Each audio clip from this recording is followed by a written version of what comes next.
22nd of May and it's snowing. You're John. I'm Dave.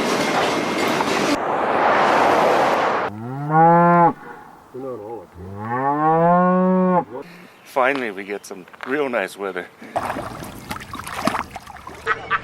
Muhammad Ali. He's got a heart made of yellow barley straw.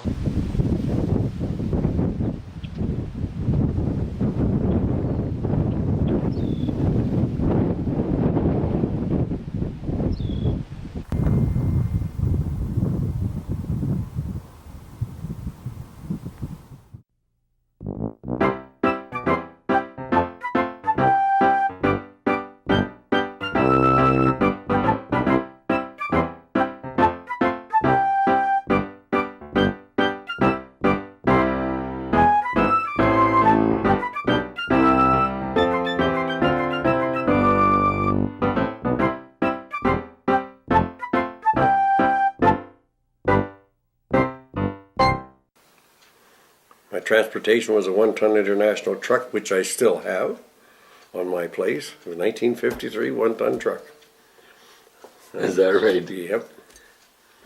That was my, before that I drove a 47 international truck, red one. And then we trade that off and we bought the green one that I have. It's still up there. And, well, you've seen it, Don. That was my Corton truck. I'm mistaken. I had a 49 Monarch. You remember the Oh, Monarchs? they were nice. Oh, beautiful Yeah. car. Beautiful car. Then I sold it, went to Calgary, and had a 51. Bought a 51 Buick. There was a nice car. Yeah, oh, I had a 46 Hudson. They were nice. Yeah, I bought it at General Motors in Calgary. I think it was $400. 6-cylinder engine, line 6.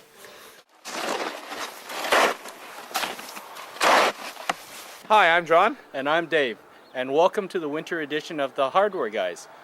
Actually, Dave, I'm not a hardware guy anymore. I sell real estate. Well, that's okay, John. You're still a hardware guy at heart. Right on. Sometimes if it's a nice car sitting in a pile of snow, you're kind of sad. I have no feeling for that. Like I to say, it's like. You're heartless, John. Well, no, like I don't know, how to describe that. But like, yeah, I guess abandonment. Yeah. It looks bleak. It looks like it's a nice snow and so forth. But yeah, why somebody would leave it there? You're almost wondering how come why didn't they sell the car or why aren't they using it or there must be a problem behind it, kind of thing. So. I've got a car like that in my place. Yeah. Dave's got 2 or 3 of them over at his house. Each one's got a story behind it. Bye. I have a frame for a 1930 Model A Ford. I have a 1966 Chevrolet Bel Air station wagon. And I have a work truck in the back, which is for Fort Capel Paintball Sports. It's a 1979 Dodge half-ton. The 1930 Model A Ford frame is going to be for a hot rod. I've always been interested in cars. I've raced cars, I've built other cars, done some custom work, and it's a project that I'm going to do when I have time. The station wagon is something that I'm planning on completing sometime within the next 2 or 3 years. It's a vehicle I've always wanted to customize and fix up for the street. I can use it to haul wood or equipment or whatever. Plus it's cool looking. Snow laying on top of a vehicle is like your life. And the car is a treasure that you hold dear. And the snow keeps piling on it and the treasure keeps going further and further underneath the snow. But eventually that snow's got to melt, which I guess in in other philosophical terms, is your life will eventually become uncomplicated enough to get to your treasure, so you can work on it. And it's kind of, it's kind of cool when you see a car underneath snow. I look at it like that. Somebody's going to get to it eventually.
In the oven. You would put the rocks in the bottom of the sleigh so you could sit and keep your feet warm on the trip. Wasn't that something? I still remember those little wee round pot-bellied stoves and the little stovepipe going through the top of the cut. We used to call them little closed-in cutters. Now they'd be illegal because you could start a fire. It's amazing and how we all lived lived through through those. 8, 9 of us in this, squeezed in this little thing. And it wasn't very big. There was about 9, maybe 10 of us in there, all on our way to church. We kept each other warm. And Mum and Dad would be sitting up front and all the kids would be in the back lined out. No fighting. Oh, no. Knock the stove over. In those days, the roads were built like this. This was the road, and the ditches were here. After Christmas, Bobsleighs. bobsleighs, yeah, you'd have a big load, 40 bushel, if you had that much. Whole train of sleighs going to town. They used to go by our place out of Cronsburg. Walk behind them all the way, keep warm. Yeah. Go out of Cronsburg, about 6 of them, hauling grain to town. And come home after the pub closed, all in the front sleigh. Feed the horses All and have lunch singing. yourself. The horses, long, string them all tied one to the other coming behind you. You could hear them coming a mile down the road, happy as hell. After you got out of town, we just tied their lines up to the post in front there. Get down in the sleigh box out of the wind and they would take you home. Yeah. Communities had rural mail delivery. Did they? Did they have Not it all? here, No, no, not- never here. We did there, and 6 days a week I was helping the mailman. The longest route was 40 miles. And you start out about 8 o'clock in the morning, get back at 5 in the afternoon. Sitting behind a team of horses delivering mail out in the country. 20 miles out and 20 miles in. Yep. 5 horses in the barn, stable. One was spare if one became lame or something of that Yeah, nature. spare then you horse. had a spare horse. So you 6 days a one week. team one day and one team the next? That's They right. rested. Yep. The other team rested. Yep. And what did you do? I delivered the mail when he wanted a day off. I would take How old him- were you then? Oh, about 16. Yeah. We got halfway through and you'd stop at a farmer's place. It was contracted out. The farmer would feed you and feed the horses, give them a rest, and then after you finished lunch and told a few stories, and you'd hook them up and away you'd go for the other half. Told lies. Told lies, that's right. But they were good lies. You do a loop though, you wouldn't turn around and come back and do that. No, it was a loop. You had your route laid out, and you could take whatever route you wanted. You know, you laid, this is the number of people you have to contact or deliver mail to. Did you take mail back? Mm-hmm. Yep. So if I had a letter to go to somewhere, I gave it to you. Exactly. You betcha. That was all done team. Plus the odd cream can. Not too many. They pay you for taking the cream can? No, it was just goodwill. Would you sell them a stamp? Yeah, or would they? No, that was at the post office. So they had to have a stamp. See, we went back to, we'd pick up the mail at the post office in the morning. Yeah. And then when we were finished at night, you took whatever you had coming back to the post office. That cream can was probably full of homebrew. I wish it was. You probably never checked, did you? 16? Yeah. 16 wet Rain, time of year? sleet, and booze. The mail still goes through. Yeah, I don't remember that fella missing too many days, summer and winter. No. An old Model A car in the summertime. No. Yeah. I'm Ann Davis, and you're in my dining room today. We didn't have a road till Kathleen went to school. We just had a prairie trail down, and so it was fields you traveled in from November till June usually. It was horses and sleighs quite often in the winter, and then once the snowplows came, we could use the vehicles, but we didn't have the power then, and we used to pull the car with the horses till it got going, you know. Oh, the kids always talked about Mom's emergency box. We had 4 blankets and scarves and mitts and whatnot in a bag box in the trunk in case we needed. And a couple of times we were coming back from Regina and there was a blizzard and we had a job getting home. We were very glad of having these things in. Well, we did get stalled, and Frank followed the fence line to get home and get the horses so that he could fetch us home. But we were glad of those blankets in the car. I kept track of the snow one winter, and we had 96 inches. The kids made snow huts beside the chicken house and at the end of the evergreens, and the Gibbons kids and the Davis kids, and they had one down at Gillespie too, and they made chairs and tables out of snow in them. They were good-sized huts. They were busy digging with their shovels and making things. That's it for this time. Bye for now. I was born and raised on a farm about 5 miles south of Belcaris, and we did have a vehicle, but as soon as it turned cold and when the first snowfall came, the vehicle was parked. Now, I can also recall that there was no such thing as antifreeze in those days, in that if we did use it in cold weather, my father had to put water in the car, and when we got home again, he'd have to drain the car. So I don't think there was any antifreeze. And the roads were such that you just couldn't use a vehicle as soon as the first snowfall came. And so the car was parked for all the winter until spring. We relied on horses for the whole winter. I think about once every 2 weeks, my father would make the trek into town with a team of horses and a sleigh, and bring groceries home. And that basically was our only contact with the outside world. Basically, most of the roads at that time weren't elevated or built up. They were just more or less what we would call dirt roads. So consequently, even in the summertime, if it rained too much, you basically stayed home too, and waited for the roads to dry up. Now this was in the 40s, and I believe that there was a couple of years there with extremely heavy snowfall. I think 1949 in particular had a very, very heavy snowfall. And I can recall a snowbank being to the top of a large hip-roof barn. It was even with the top of this hip-roof barn. Well, I think 1949 was the year that, with all the snowfall, that the trains had a great deal of trouble getting particularly through from Belcaris to Fort Capel and then out towards Regina. And they had to bring crews or get crews of men to actually dig the tracks out by hand, because they really didn't have good snow clearing equipment on the trains, or not, that would handle the types of drifts that they had then. So they'd have to dig through these big drifts. There was no such thing as rotary plows. Everything was just push plows or V plows, even on the trains. And so if the train would have a V plow in the front of it, but it would just ram into one of these huge snow drifts and get stuck.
Actually, I enjoy it. I don't like the heat. I'm more of a winter guy. I like working when it's cold. Did you grow up in Saskatchewan? Yep, I grew up down in Swift Current. I've been in Lumsden for about 10 years now, 11 years.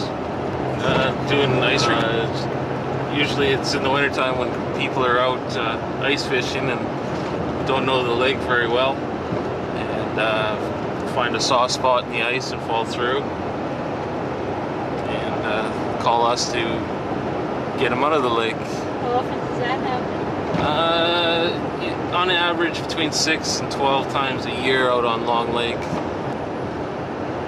We cover an area in between Chamberlain and Regina, and both sides of Long Lake, all the way up to Southie, Strasbourg, down to Highway 1 at Pence, and all the back roads in between. So my truck alone puts on about 5,000 every 2 weeks, and then we have two other ones that put on about 2,000 on the other one, and we've got one that goes into Alberta 2 to 3 times a week, and it puts on about 2,500 a week if if not more.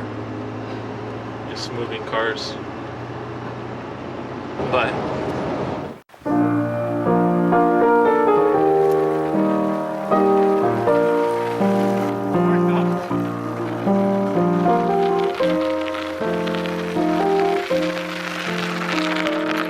you can hear the studs bite into the snow. Studded tires, this is the answer. About 121 in the front wheel alone. They're made of steel rivets. I have an inner liner so the rivet head doesn't pierce the tube inside the tire. So, and plus the back one's done too. So this offers superior traction.